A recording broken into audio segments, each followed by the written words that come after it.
You're listening to In Clear Focus, a unique perspective on the business of advertising, produced weekly by Big Eye. Hello, I'm your host, Adrian Tennant, VP of Insights at Big Eye, an audience-focused, creative-driven, full-service advertising agency. We're based in Orlando, Florida, but serve clients across the United States and beyond. Thank you for joining us. Today, we're going to be talking about digital consumerism, evolving attitudes towards personal data, privacy, and the premiumization of in-real-life versus digital experiences. These are themes highlighted in new research from GlobalWebIndex, an international market research company established in London in 2009. GlobalWebIndex now also has offices in Prague, Athens, and New York City, which is where our guest today, Virna Sekuj, is based. Virna is the Strategic Insights Manager for the Americas and uses GlobalWebIndex data to help clients with strategic business goals and decisions. Additionally, she contributes to GlobalWebIndex reports, infographics, thought leadership, blog series, press interviews, and podcasts, like this one. Virna's interests include consumer psychology, gender representation in media, and the relationship between society and technology. Welcome to In Clear Focus, Virna. Thank you. It's great to be here. Before diving into the topics I mentioned in the intro, could you first explain the research methodology that GlobalWebIndex uses? Sure. So as you mentioned, we're an international digitally focused market research company. We are the world's largest study into what we call the connected consumer, so essentially internet users all around the world. And we conduct our core survey across 46 different countries, soon to be 47. And our objective really is to provide a full 360-degree view of the digital consumer and their lives online. And we do this by covering all sorts of different data points on topics that range from attitudes and lifestyle, media consumption, brand engagement, how people are interacting with brands online, marketing touch points, and kind of everything in between. Perfect. In your report, Decoding the Data Economy, you make it clear that you believe the business model that underpins the internet is really being challenged. What led you to that assertion? Yeah, so probably the most popular business model that really underpins the internet now is this idea of free services that are funded by advertising revenue. And advertisers ultimately get value out of this because they're able to tap into the personal data of users who are on these free services and free websites. So if you think about all of the social media platforms we use, Facebook and Twitter and Instagram and everything, we as consumers get to take advantage of all of the functionality that they provide to us and all of the amazing features. We can stay connected to other people and consume content and all these types of things without actually giving the providers our money. But they have to make money somehow, right? And it's actually based off of our data. So the exchange is that we give them access to all of this data that we produce, our data footprint online and on social media, and they're able to sell it to their advertisers who can then use it to better target us at different touch points in our whole online journey and our purchase journey with personalized ads. So this has been really successful for a pretty long time now, and it's allowed for all of these free services, these great services that we use to grow pretty rapidly. But that's being challenged now particularly, and there's a few reasons why. So first of all, I think a lot of people are probably aware of some of the scandals we've seen in recent years around data breaches or fake news and Cambridge Analytica and all of these companies that are really in the limelight for not properly protecting consumer data. So there's a lot of attention on that. And there's also the legislation side of it. So the legislation and the governments are starting to catch up with where technology has been for a while, and things like GDPR or the California Consumer Privacy Act are starting to really put some accountability on service providers to how they protect and store and track our data. So it's really coming to the forefront of consumers' minds, and they're starting to become more aware of it, more concerned of it, and are starting to challenge this model that has been very functional and successful for a long time. We've talked about this phenomenon on In Clear Focus before, and that is that consumers often say that they're really concerned about personal data privacy in the abstract, but then their actual digital behavior sometimes suggests otherwise. You've coined a phrase for this. You call it the privacy paradox, which I really like. What kinds of consumer behaviors exemplify this paradox? I think when people are faced with this idea of privacy and data protection in an abstract, they're very pro protection and very kind of conscious of it. But then when it comes to their actual behaviors, they're less likely to be going out of their way to do things that would in the long run protect their own data. So some of the things that we track in our global research are very high level attitudes towards privacy, like agreeing with the statement like, I'm concerned about the internet eroding my personal privacy. So when you ask people, do you feel this way? Do you agree with this? We get really high levels of agreement. It's something like 2/3 of people around the world say that they're concerned about the internet eroding at their personal privacy. But then when you start to look at what people are actually doing to protect their privacy and whether they're willing to give up a level of convenience or whether they're willing to pay for services in order to not have their data tracked, there's not the willingness to actually kind of follow through. And so people want the convenient use of social media. They don't want to have to pay for things like that. They like having brands give them personalized recommendations off of, what they might like based off of their internet history or what else they've purchased. And all of these things, you have to give up a certain level of convenience and ease and I guess quality of using internet services in order to really maintain an ironclad grip on your own data privacy, which people are not as willing to do. What types of personal data collection and use typically make consumers most nervous, do you find? Yeah, so all data is not created equal, is what we like to say.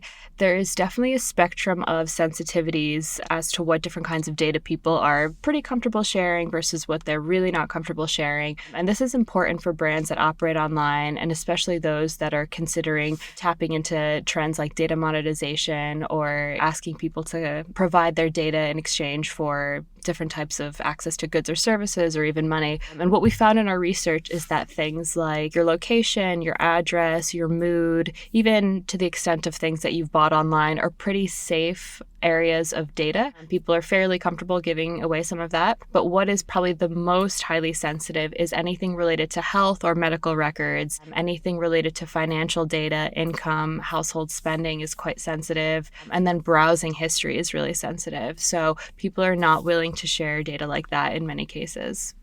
Now, in the report, you write about the widening gap between data collection and management players within the digital ecosystem and the consumers whose data it is that's being brokered. To what extent do you think consumers feel a loss of control over their personal data? I think it's definitely growing, this idea of having a loss of control. So a lot of the research that we've done into data privacy and protection has been specific to the US and the UK. And one of the big stats from the report that you've referenced a couple of times especially is that around 40% of internet users in these two markets say that they don't feel in control of their personal data anymore, which is pretty significant. And I would even argue that that's a little conservative because at the end of the day, I think as much as even some of us who work in the data space feel like we have a little bit more knowledge or a little bit more awareness, ultimately no one's really that much in control, and that's kind of part of the problem.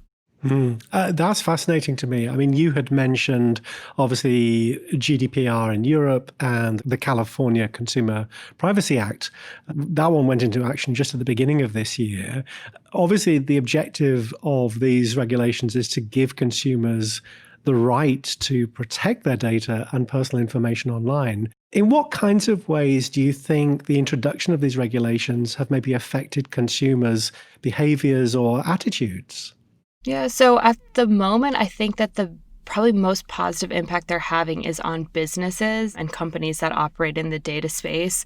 So they've introduced a lot more accountability and transparency and a need for just better protections around how consumer data is stored and gathered when it's deleted, all of these types of things, which ultimately protects consumers in a way that previously they hadn't been. For consumers themselves, I think it's brought the issue more to light, and people are becoming more aware and a bit more suspicious and maybe careful about what they think about when they want to share data. But generally, the picture is still quite complicated and confusing for people. You're seeing more and more these kind of opt-in messages that come from whatever sort of website or app that you're using, and people don't really know what to do sometimes. There's this massive lists of terms and conditions that nobody really reads, and it just kind of adds to this whole environment of uncertainty around who has my data. Oh, did I opt into that?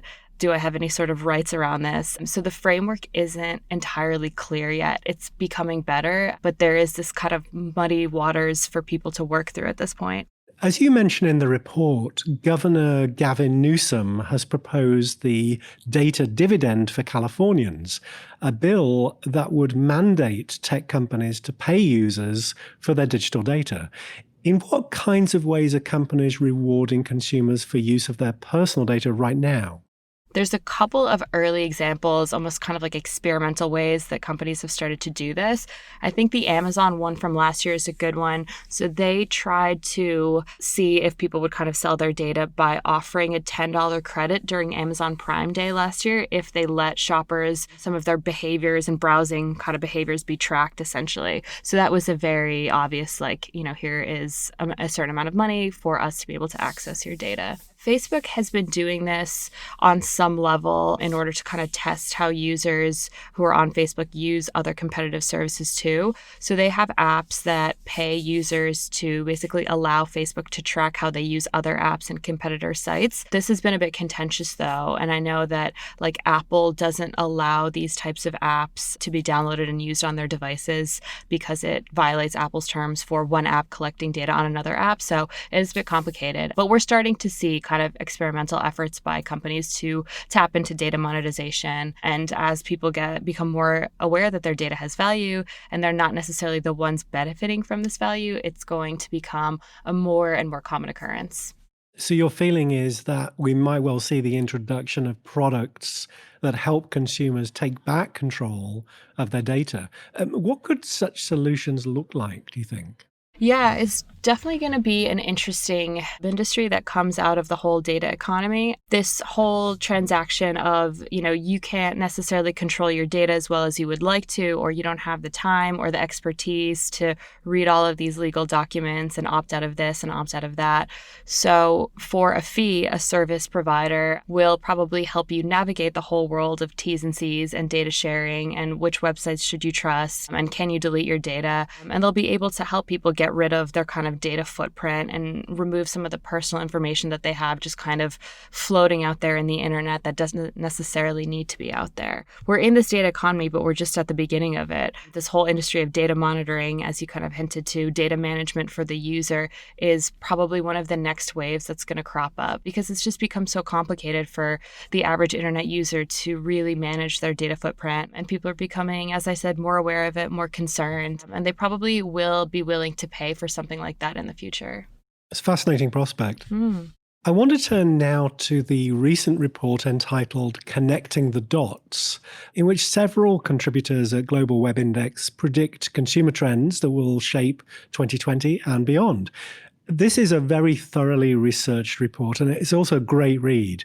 Virna, your section is entitled, Can I Speak to a Human, Please? Yes. What data points led you to write this piece?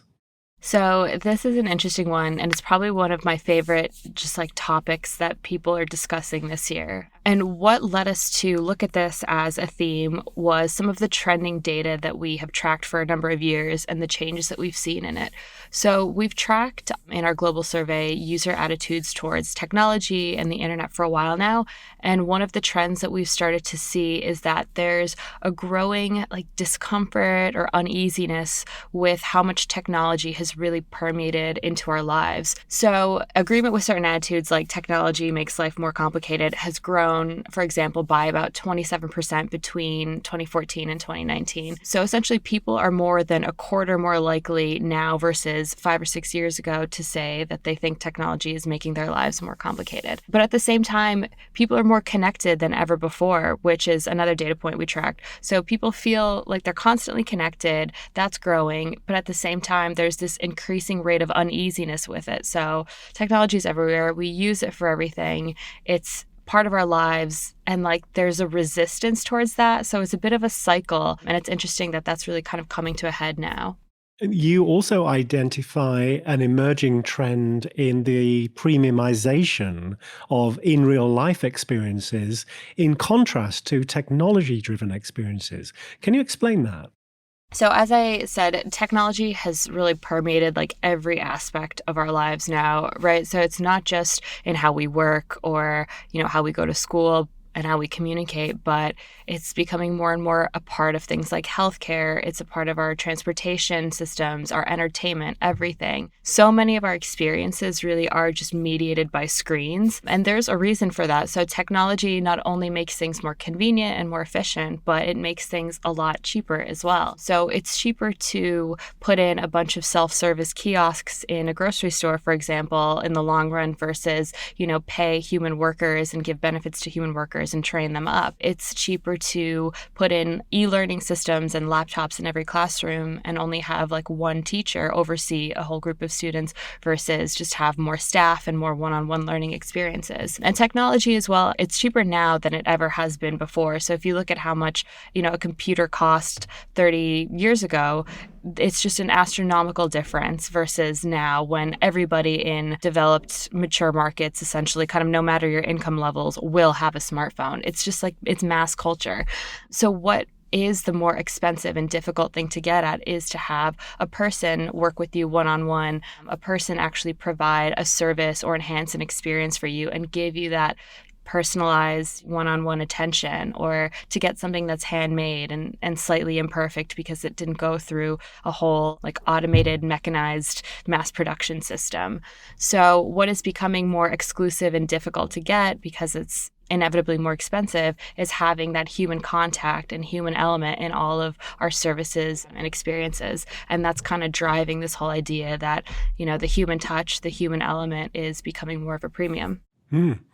Now, in the report, you discuss some of the ways that technology itself is becoming more human-like, placing jobs and services previously performed by humans.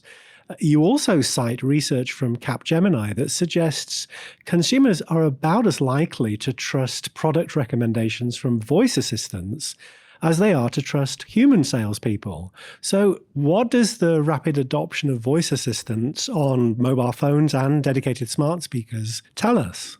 Yeah, voice is really interesting. It's one of the device trends that we've seen grow so rapidly over the past few years. And a lot of it is driven by younger internet users who are very, very comfortable using voice and automated services and bots and all of these things. So much so that I think it's a little bit worrying how comfortable people have become, especially younger people, with interacting with technology over perhaps interacting with a person. And that kind of really points to a lot of potential questions in the future as to how adept or comfortable are people going to be with picking up a phone and speaking to someone in an unprepared way, or advocating for themselves to an actual human when they have to look for healthcare solutions or something. Expecting the unexpected when you talk to a human is something that you don't really get when you're used to voice assistants and bots and all of these types of things. So there are a lot of questions and implications around, will people be able to do that? Are they going to be prepared for human to human interaction? And are there going to be implications around like social anxiety and discomfort and all of these types of things when dealing with the basic everyday function of just talking to people? So yeah, it's kind of like, are we getting too comfortable just to go to voice bots and chat bots for everything? In an increasingly digital world, then you believe we'll see human interaction become more of a premium commodity. What kinds of implications will this have for commerce? Yeah, so everything about commerce is kind of going online or becoming automated in some way because that's just the easier, more efficient, cheaper way to do it. But I think this whole concept that human interaction and the human element is going to become more of a premium has a lot of implications for brands that want to differentiate themselves and position themselves potentially as luxury or as a bit more upmarket and upscale. And there are kind of other people and analysts that have been predicting that the future of the luxury industry is really going to be shaped by how much of this human element they can integrate into commerce and experiences and provide things that are like a bit more back to basics. So luxury is not necessarily going to be shaped by how beautiful or expensive or exclusive these material things are, as it typically has been, although that's always going to be an element to it. But how humanized, how unique, how much of a one-on-one attention you'll be able to get is going to be part of what makes something luxury. And brands that want to kind of integrate that whole element into their positioning and into how they speak to consumers and how they offer something that's different, I think can tap into that and be really successful with it. It's a fascinating hypothesis. Thank you. Yeah. Virna, we have a very active and engaged internship program here at Big Eye. Could you tell us a little bit about how you came to be working in research? Yeah, of course. So I've been working in research pretty much my whole career. I started off doing a research assistant job when I was in college, and I studied sociology because I had a real kind of curiosity and interest in human behavior and what drives people to make the decisions that they do and how our kind of collectivist society impacts everything. So I was kind of a natural person to flow into research. I'm a very analyst focused kind of mentality. And I think that for anybody who has similar interests, it's a good place to be because there is a need for analysts and researchers right now. As we talked a lot about the data-driven economy, everything is going to be around data. All of decisions that businesses make now are fueled by some sort of analytics. So it's a good place to be, I think. It also speaks to the fact that you still need human beings to really interpret data sets and to find meaning. Exactly. Yeah. You have to be able to make the connections and tell the story from the data. And fortunately, computers are not there yet. Yeah. So you definitely need to have both a creative and technical skill set, I think, to be really successful in kind of insights. Yeah, great points, Virna. Thank you. If listeners are interested in learning more about GlobalWebIndex or your reports that we discussed today, where can they find resources? Yes. So you can check out our website, globalwebindex.com, where a lot of our case studies and reports are shared, or follow us on LinkedIn, Twitter, and Instagram. And a lot of the new content that we produce is updated there as well. Perfect. Thank you very much for being on In Clear Focus, Virna. It was great to have you. Yeah, thanks so much for having me. It was great to chat.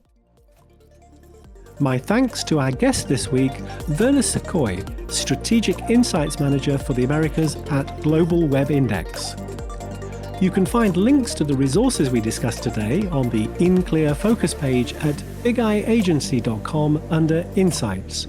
Just click on the button marked Podcast. Consider subscribing to the show on Apple Podcasts, Spotify, or your favorite podcast player. And please rate and review the show. And if you have an Amazon Echo device, you can use the In Clear Focus skill to add the podcast to your flash briefing. Thank you for listening to In Clear Focus, produced by Big Eye. I've been your host, Adrian Tennant. Until next week, goodbye.